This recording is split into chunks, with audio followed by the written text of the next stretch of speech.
My name is Kandisha. I am a rapper, singer, songwriter, and I make a little bit of everything. I can write a song about ass, and I can write a song about death and heartbreak if I want to. I hope that I can just touch people's soul, and no matter where you are, how old you are, you got a soul.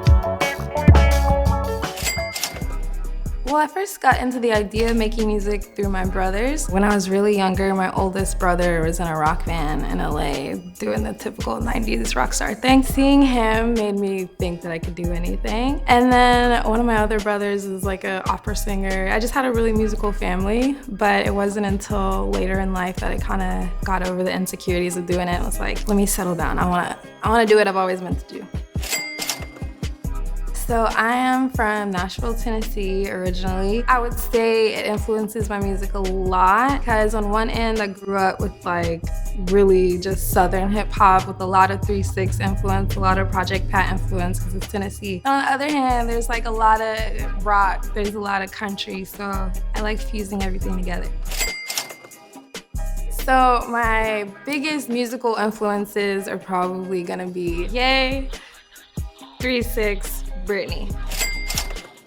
Okay, it's between Pale in Comparison, My Future Bright, You Pastel. And I liked it because of just the play on words, like pale in comparison, the phrase, pale. And then future, bright, pale, past, future, pastel, you get it. And then another one, Sugar So Sweet, He's Spring Somersault for It Sprung. Broke a few brothers, both in a little fussy. I ain't worried about no bird, can never touch me. I'm lovey-dovey, ain't really stuntin', no. Chicken nuggets clucking up, but when I come to ducking, no, they cousins. Niggas draw dropping like it's bubble gum.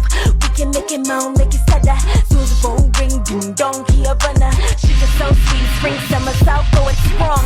He don't want no average bitch, soft ass, hot-headed with the face for killing. Hey, on my word like he ad-libbing. On me, speaking tongues, he got mad religious. I just love the alliteration, the sugar, the salt, the spring, the summer, the sprung, the somersault. A lot going on in there. So my songwriting process, first I actually start with the production of it. So I like to think of an idea, whether it's like two genres that I want to fuse or just a feeling. So I'll usually like produce a skeleton of something and then send it to somebody that can produce a bit better than me. And then just kind of let my visual imagination kind of in my head determine what it's about. And then from there, the process could take a day or a month, just depending on how I'm feeling. Little ideas will sprinkle here and there. I might listen to other music or might listen to classical and just kind of fuse an idea together, listen to the same loop on repeat forever until it feels good. As I keep working on my craft, I think the answer to that keeps changing. But to me, if I can listen to it, mean mug a little bit, like if it's like slapping, and if I play it for like my two trusted friends and they're like, this is written well, this is recorded well, this sounds good. And like, can I dance to it in the mirror and mean mug at the same time? I know this is so cliche and it's so not what you're supposed to say, but I want to make music for everyone. You're not supposed to say that. I think that I spend a lot of time learning how to make a lot of different genres, and I think that I also spend a lot of time learning how to write about a lot of different things, to touch a lot of different people. I can write a song about ass, and I can write a song about death and heartbreak if I want to. I hope that I can just touch people's soul, and no matter where you are, how old you are, you got a soul. Success to me really means that A, I'm able to spend my time and creative energy and life energy doing something that I actually enjoy rather than lending that to somebody else. And if my work reaches other people in a way that makes their life better. My biggest challenge as a musician right now and in the past has been pretty much being a newer artist, but having dreams beyond your britches a little bit. When you have less experience under your belt or not a huge catalog, people might tell you that what you want to do is not possible or you shouldn't dream so big. People will try to put your brain in a box a little bit until you prove them that you can do whatever the fuck you want. Okay, so ever since I was a child, my dream project has been, this is gonna sound crazy, But I've always wanted to make a heavy metal opera, but of the New Testament, of the Bible. That would just be something I would do if I just had money. Let's make some art. Another thing that I would do is own a string of shelters for women and children that dealt with like domestic violence and abuse or just getting back on their feet.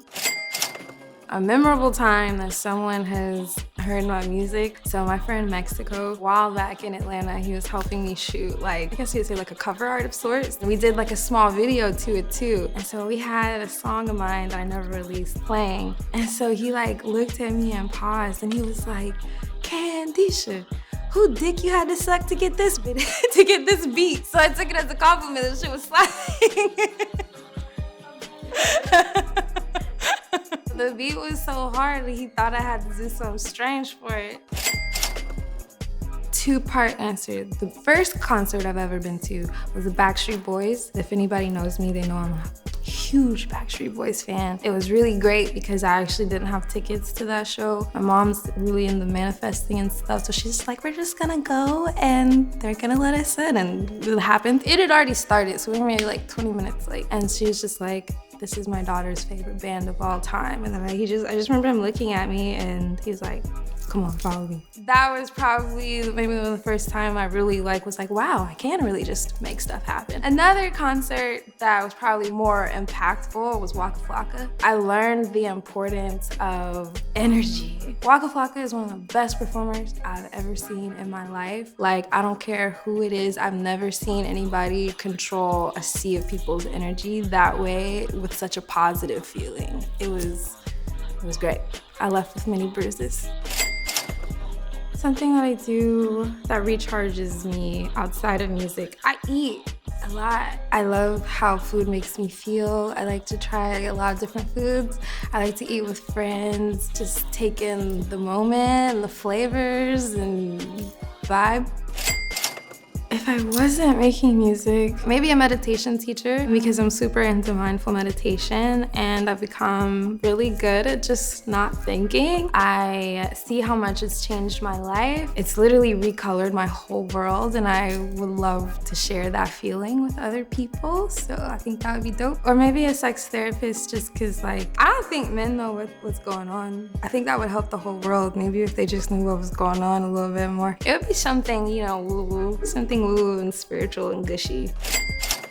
One of the most eye-opening things I think I've learned as a musician, especially come since I've been in LA, nobody really knows what they're talking about. Yeah, you can add logic and business to music, but at the end of the day, music is an art thing, which means it's a God thing, which means there's no limit and there's always an exception to the rule. Every few years or so, we get a new superstar and they come about in a way that no one would have expected, in a way that they probably would have told you the year before it didn't work. So we're all just experiencing this thing that's beyond ourselves. Everyone's like, this is what you should do. And then you'll meet someone who has a Grammy who's saying the exact opposite. Everyone's just figuring it the fuck out, no matter how much you've already figured out. Ooh, a message that I live by. More love, less shame. The more I love, the more I can connect to others. And the more I remove shame, the more I can connect to myself. And I think that's a really great combination for creativity and just a life that feels good. So right now I'm working on my debut EP, so my first project ever. We're gonna call it Candyland, I guess fitting. It's just kind of the idea of all the music that's within me and kind of the soundtrack to my own little world. It's a lot of pop, rock, really southern hip hop, disco. There's a dance hall track thrown in there. It's gonna be fun.